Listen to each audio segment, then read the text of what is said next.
1874 Preview Show.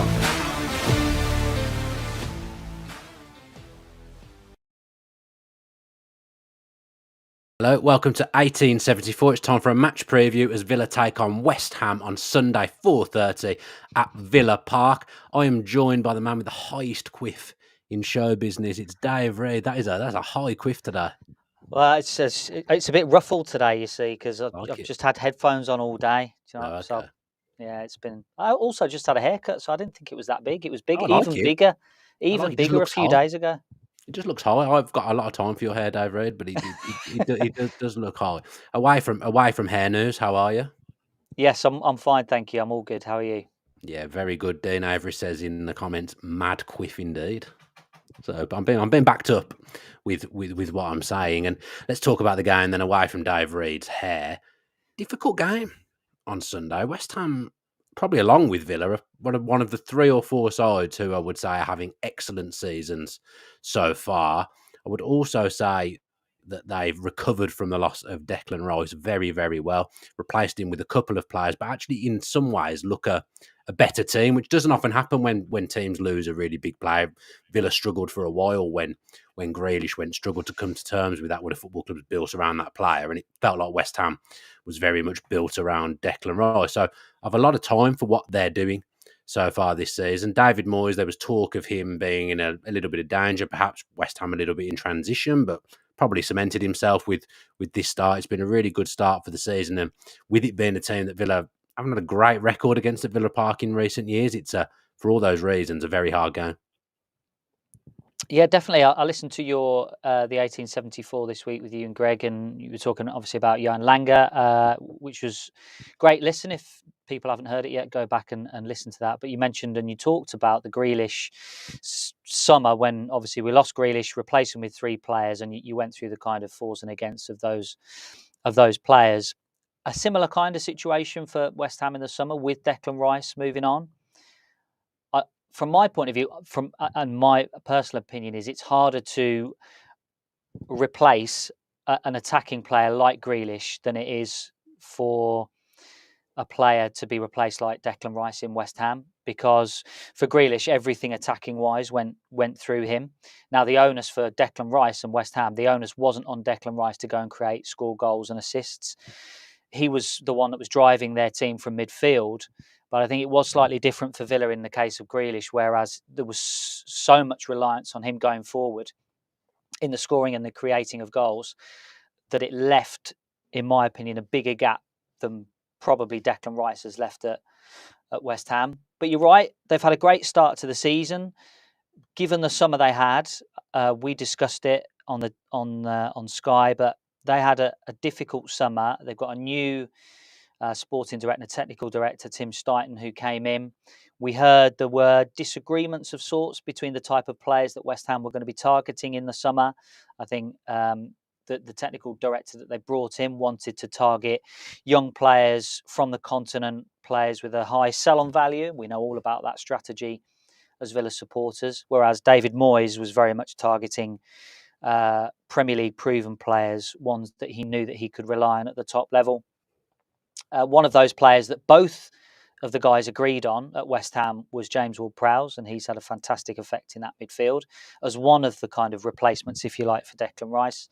And then the other player they brought in midfield was Edson Alvarez, who seemingly has slotted in straight away, and he's performed a couple of different kind of roles. At times he's moved in between the centre-backs. He's moved between full-back and centre-back at times, and then he's moved into midfield. He's obviously very tactically aware. So his role has been very interesting at times, particularly in the game. I thought against Brighton, he did a couple of different things in that game. And then when you've got Souček, when you've got James Ward-Prowse's other legs around him, it's looking like a very strong midfield, that, and a very strong first 11 for West Ham. And they'll be hoping they can kick on this year again. Yeah, they got some really nice footballers in that midfield. It's quite interesting, actually, that I always used to think Souček and Rice was a really strong partnership in the middle of the park. I think Souček had a bit of an off season last season, but before that, I always thought that they're the kind of midfield partnership, a bit like Luiz and Kamara, actually, that give the defence stability in front of them, but also allow the attacking players to go and do their thing. I thought they had a nice balance there. Souček's got a little bit back to his best this season, been in the goals again a little bit more. He was always a very goal scoring number 8. I thought got in the box, and the goals kind of dried up a little bit for him last season as well. Sorry, they got Paquetá as well, who's a great watch. Not only is he technically a very, very good footballer, he's also very, very industrious, gets around the pitch for a Brazilian as well. He's not afraid to put himself about and get himself involved in the tackles. That midfield battle will actually be quite fascinating. And you've talked about Alvarez and the way he moves around as well. It'll be interesting to see how West Ham kind of play that tactically. And for Villa, we probably know what the midfield's going to be. I think this is a real test of our midfield, actually. Probably as tough a test as we've had this season, just in terms of the midfield battle. Yeah, and West Ham's midfield can kind of do a couple of different things as well. When you have Souček and Ward-Prowse have kind of alternated, and one's played a little bit higher and the other one a little bit deeper, depending on the opposition. And Paquetá's played from the left-hand side, but his instinct is always to drift inside. And so it means that West Ham can kind of almost sometimes play with a diamond in midfield, sometimes play with a double pivot. Sometimes Paquetá comes inside and they can make a box midfield with Souček and Ward-Prowse, Paquetá as well. So West Ham's midfield can kind of do a little bit of everything, and depending on team selection. And then when you've got a player like Kudus to come off the bench, he's kind of made an impact more in the European football so far for West Ham. But David Moyes has said today that he's pretty much ready to start a Premier League game. I think the fact that West Ham have been playing so well has meant that he hasn't had to kind of rush Kudus into action in Premier League football. He's been able to bed him into the first team in Europe. So they've got some strong midfielders and a strong looking bench, and we all know about Michail Antonio going forward. He is the kind of the battering ram, if you like. He will be the one that tries to outmuscle Villa's centre backs, run the channels, working everybody at the back very, very hard, and then he'll be looking for support from midfield. Where does Kudus come in? Because I think he's probably better centrally as more of a number 10, probably not a traditional number 10, but I think that's his favoured role to be a little bit more central. Where's he gonna come in and play? We haven't even talked about how good Bowen is. I reeled off West Ham's midfield and probably missed off their best player, Bowen. So effective in front of goal and so good at what he does. If Kudus does start, who drops out there? I can't work out where he would actually come in. There was talk when he signed that potentially he'd be the person who played as the central striker. I see a world where that works for West Ham. Yeah, I think. I mean, people will correct me if I'm wrong in the comments, but I think in European football, Kudus has played from the right hand side, and they've managed to kind of rotate and rest Jarrod Bowen at times. Let's talk of Bowen maybe playing up top as well. Actually, from David Moyes, I think he did, and he's done that before as well, hasn't he? Bowen's done that before. So I guess the most natural position. The thing is, when he was at Ajax, Kudus could play everywhere. He played up front, out wide, and as a number 10 as well. So he can do a little bit of everything. If you're looking to where he's going to be most effective for West Ham, maybe home games when they might see a little bit more of the ball, you might see him in a number 10 central position. But when they're away from home, and I expect them to sit deep against Villa on Sunday and hit on transition, maybe you think out wide is going to be the best place for him in order to get on the ball and see a little bit more of the ball and not have to do so much of the kind of midfield work that would be expected of him if he was in that number 10 position.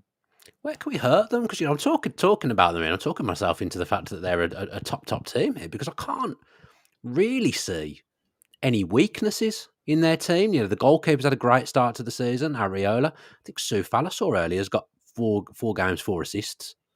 So in a row, so he's on fire at right back. Emerson's someone I really like at left back. Personally, I don't like Kurt Zouma, but he's a good footballer. I just don't like what he did off the pitch. This is it's a really hard game. They're actually a really, really good outfit, West Ham. I can't think of an area where I'm thinking that's where we can hurt them. I'm struggling to think. I think we'll play on the front foot and be good like we normally are, but I'm looking at it and thinking, where do Villa hurt West Ham? And I personally, I'm hoping you do, because I don't really have an answer. Look, I think West Ham underachieved last season in the Premier League, didn't they? They tried to bring in players that would alter their style and play a little bit more possession-based football, because that is what the top teams in the Premier League tended to do. It's been well documented how they kind of switched them because it wasn't going so well. They went back to the kind of counter-attacking football that had served them so well beforehand. It meant that there was an uplift in performance at the back end of last season, and they've started and kind of doubled down on that counter-attacking football this year. I think they've got one of the lowest share of percentages of possession in the Premier League so far. And, we all know about set pieces where they're strong and can hurt teams. I think they create a lot of good chances as well. They might not create a lot of chances, but the chances that they are creating are strong chances. And you're right, when you look at their first 11 on paper, they're a very good side. They're a very good side. Now, the way Villa, I think, can hurt them is the way that they're able to. I think it's going to be a game of patience because West Ham are going to be sitting in and look to play on the break. And Unai Emery said today they're probably one of, if not the best team in transition in the Premier League at the moment. So I think it's going to be a game of patience for Villa, manipulating the ball, working different positions, getting in those areas where we can get cutbacks and crosses into the box that our midfield can then get in on the end of. And I think that comes into where our team selection might go and whether Zaniolo plays, whether he decides to kind of take him out the limelight a little bit this weekend. So I think, it'll come down to a patient game plan this weekend and being able to, not kind of try and rush things and try not to make the killer pass too early. I think it's about working the ball, being patient, getting it out wide and getting those cutbacks for midfielders and Ollie Watkins to get on the end of.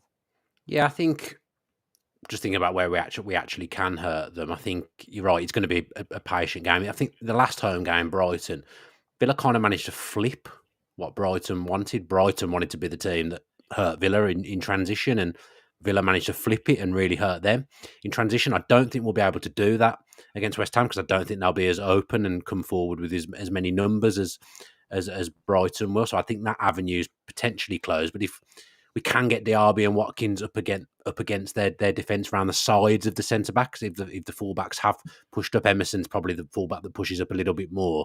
Maybe that's the place where we hurt West Ham, being clever with balls in between the centre back and fullback. Yeah, it's a good shout. I think those, when you look at the full, I know we were talking about, you mentioned Koufal and how kind of great form he's on. But I think if there was an area where you'd look at West Ham, you'd look at the fullbacks and say, those are players that, particularly Emerson, isn't maybe the strongest defensively. So you'd like to think that you'd be able to get at him. And then, if despite the form that Koufal's in, if he decides to bomb on and bomb forward, you'd like to think that we'd be able to get him behind him. Yeah, Villa team selection still without Moreno, still without Ramsey, so we can probably pick the goalkeeper and the back four. Actually, I'm saying that maybe this is another one where Matty Cash pushes forward and plays in midfield. I was impressed with Diego Carlos last time out against Wolves, playing a physical team. Perhaps he's a logical pick to play at the back as the most physical of Villa's centre halves, and then you've got a little bit extra height against a team that will be good from set plays as well. Not only with Ward-Prowse's delivery, but because they are a team of big boys. Technical term, they're from me. They got a lot of tall players, haven't they? So perhaps maybe Cash moves forward into midfield and Zaniolo doesn't play. Yeah, I think that's a very sensible option. I think the one that would be seriously considered. You've gone through all the strengths of that there. Because if I'm David Moyes, I'm telling Michail Antonio to sit on Pau Torres and to play those long passes into him and him try and chest it down and use his elbows and use his backside and use every kind of trick in the book to be able to get by him. I think it'll be a real kind of tough afternoon for Pau Torres and see how he copes with that. But the sensible option, or a sensible option, would be to have Diego Carlos and Torres as the centre halves and push Konsa into that right back position and then play Matty Cash higher up. I think that's an option that Unai Emery will definitely be considering. Yeah, Dean Avery is talking about perhaps a switch to 4-3-3 and put Tielemans in there, but I just don't see a world where that happens. I can't think of a game where Emery hasn't played. He's basically flat 4-4-2, and then obviously it turns into a box formation up top. But I can't think of a game where we've changed, and I just don't think that's going to be something that we'll ever see a midfield three. Tielemans is going to have to remain patient to try and break up that partnership because I can't see him getting in the weekend. We're here now, October the 20th, though. Villa in fifth, really, really positive. Talk about Moreno and Ramsey, haven't even played really all season. We're still sat in fifth. We've lost Tyrone Mings, we've lost Emi Buendia, but yeah, I say October the 20th, and we're sat here fifth. So as much as I'm saying West Ham are a really good team, the equivalent of this channel from the West Ham end probably saying the same thing about us. Yeah, definitely. Those are four starting players that you've named there that aren't involved. And I think already the bench is looking stronger as well. The bench for the game against Wolves was kind of packed with options to bring on in that game, and I think that is one of the plus points from the summer that we had. We managed to sign not just kind of the right number of players, but the right quality of players as well, that kind of have really raised the floor of the Villa starting depth. So that's a real positive. And as you say, October the 20th, being fifth in the table with a good run of fixtures to come as well, I don't think there's any reason to not be positive at the minute. No, we have got good fixtures. This is a tough one now. This is a tough one. I mentioned at the start, Villa's record against West Ham has been absolutely terrible at home, in particular in recent years. I could be completely wrong here, but off the top of my head, in my memory, the last time I remember Villa beating West Ham at home was when Tim Sherwood was manager and Tom Cleverley scored. I can't remember a win against West Ham since then. You know, Jesse Lingard turned into Messi the COVID year and scored a couple of goals against us. Really terrible game last season. They beat us 1-0. I've not gone chronologically here at all. Dean Smith's Villa got pumped 4-1, which was a really, really horrible Sunday at Villa Park in the rain and the cold. I remember that. So we haven't got a good record against West Ham either. Put that with the fact that they're a really good team. I'm not going to ask you for a prediction because we've stopped doing predictions, and since we've done that, Villa have not lost. So keep going with that. But if you were to put one Aston Villa player and one West Ham player in your fantasy football team this weekend, Dave, who would it be? I know you're a fantasy football. You love it as much as I do. Well, I mean, you say that. I've kind of. Once you miss 1 week, that's you can't miss any weeks. Missing weeks is unacceptable, in my opinion. I've missed weeks. Let me tell you that secret. Okay. I've missed weeks. Okay. I mean, the obvious one is from a Villa point of view is Ollie Watkins. Is new contracts, England call-up, goals are flowing. I think he's absolutely full of confidence, and he'll be looking to build on that. I think. I don't think you can view it as a kind of straight fight for an England selection between Jarrod Bowen and Ollie Watkins, but I think they'll be looking at each other thinking it's probably going to be close between us getting on the plane for Germany next year for England. So it'll be interesting to see. I'm sure the comparison will be made about performances in England call-ups and England future between Bowen and Watkins, and those would be the two players that you'd be looking at if you were looking in those fantasy teams. Because every time I watch Jarrod Bowen, I'm impressed with him. He can do a little bit of everything: inside, outside, header, movement. He can hold the ball. I think he's absolutely fantastic, and I think we have to give praise as well to Ollie Watkins. I know we kind of praise him quite a lot on this podcast and on this channel, but I think he deserves it given the last few weeks that he's had new contracts. He's been fantastic for Villa over the last couple of years, and long may it continue.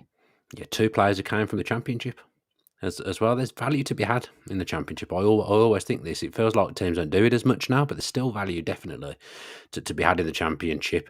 They're both in my fantasy football team. I actually got 3 Villa players in my fantasy football team at the moment, and the week we beat Brighton, it was an absolute worldy week for me because I had Cash, Diaby and Watkins. So that was a good one. Not often I have 3 Villa players in my fantasy football team, but I have at the moment. I think if Cash plays in midfield, I think he's the value in the fantasy football market this week, in my opinion, in terms of Aston Villa and West Ham players. Dean Avery is saying peak Villa would be Ings coming on and spanking one in and we lose by 1 goal, but Danny Ings has done exactly what I said he'd do. He's just swapped one bench for the other. It was never a move that made sense. He's done nothing, really. He's had one game where he scored a couple of goals, didn't he? Which was a big win for them last season. But by and large, he's done absolutely nothing. Look, I think Danny Ings was a signing to keep West Ham up, wasn't it? Essentially, they needed. He wasn't the reason they stayed up, though, was it? No, he wasn't. But they thought we needed a forward in, we needed a striker, we need someone who scored goals in the Premier League. A reasonable price, a reasonable fee for us to recoup, and I think it was one of those that made sense for West Ham because he obviously wasn't going to play. He did play the back end of last season for West Ham, and he did score a couple of important goals. But I don't think he's going to be ever really going to be a starting player for West Ham. So if he's happy with the squad rotation, and he might get minutes in Europe, and then that's kind of where he's at the moment. I think he'll be at somewhere like Luton, Bournemouth, or Burnley in January. That's my That's my prediction. A couple of them are his former teams as well, if he fancies a journey back there. Shout out to Craig Jones, currently in China for work, still managed to watch the preview. It's unreal commitment, and that's what we like to see, Craig. So thank you very much. What time is it there? That's You were unbelievable. asking me like I'm gonna know the answer. Absolutely no clue on the time difference, John. I'm imagining it's quite a heavy time difference, though. I would say so, yeah. I can imagine there's quite a lot in it. So yeah, well done, Craig. Thank you very much for watching, and thank you to everyone else who's watched and left comments in the live chat as well. That's it from Dave and myself. The channel will be back sometime after the West Ham game to dissect what happened and hopefully talk about 3 points for Villa. I think me and Greg are booked in for Monday actually to do a show. So Greg and myself will be doing a pod definitely on Monday. We'll probably cover the game in that, I would say, rather than doing a designated show, because Sunday night late by the time we get back, unless it's an absolute storm or something amazing happens. We'll probably wait till Monday. James D in the comments says, hit the thumbs up, Villa fans. He's absolutely right. Do hit the thumbs up and do leave a comment and do subscribe to the channel with your post notifications on as well. Let's set a target of previews. I always feel is going to be harder for the likes, so I'll set a target of, let's just go 500. 500 likes. If we hit 500 likes, then Aston Villa will win on Sunday against West Ham. So make sure if you've watched, you've pressed the like button. Craig Jones has informed us it's midnight. Stayed up especially to watch us, I can imagine. So thank you very much again, Craig Jones. Have a great weekend. Enjoy Villa Park if you are going. I will see some of you there. Come and say hello if you do see me. And as always, up the Villa.